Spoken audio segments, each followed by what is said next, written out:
Hello friends, स्वागत है आप सबका पीहू की पाठशाला में, जिसमें हमें केवीएस, एनवीएस, ईएमआरएस से रिलेटेड सभी अपडेट्स के बारे में पता चलता है।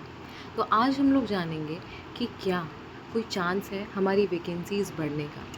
सो this information is totally based on the information which we got in 2019 recruitment and some basic from insights, जो कि हमें इंफॉर्मेशन कुछ मिलती है केवीएस के सोर्सेज के थ्रू। जो 2019 का जो रिक्रूटमेंट हुआ था, उसमें अचानक से जब हमारे केवीएस का रिज़ल्ट आया था, तो हमारी जो वैकेंसीज़ थी,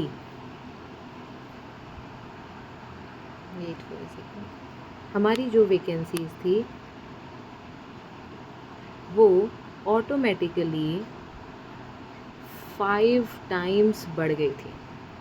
सो अब हम ये सोचेंगे कि ये 5 टाइम्स वैकेंसीज़ बढ़ने के पीछे क्या रीज़न था।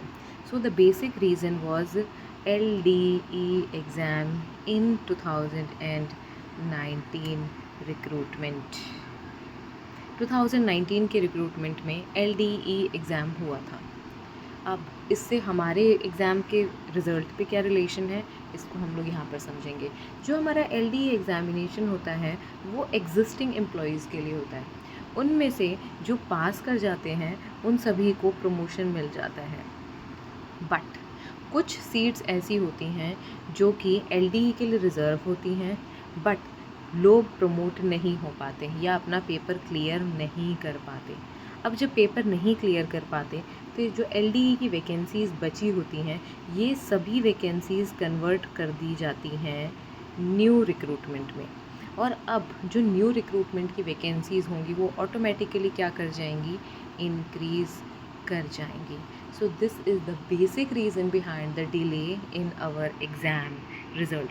बिकॉज जब LDE का रिज़ल्ट आएगा उसी से हमें पता चलेगा कि वैकेंसीज़ में कितना इंक्रीज़ होगा, और जब वैकेंसीज़ में इंक्रीज़ होगा वो हमें पता चलेगा, तो उसी के बेसिस पे Tier 2 का रिज़ल्ट भी आएगा। So this is the very critical information which we have got from our sources in the KVS, and this is 100% authentic news which we are getting। यहाँ से एक बेसिक चीज़ जो हमें पता चल रही है कि हमारे Tier 2 का रिज़ल्ट LDE के रिज़ल्ट के बाद ही आएगा, उससे पहले हमारे Tier 2 का रिज़ल्ट नहीं आएगा।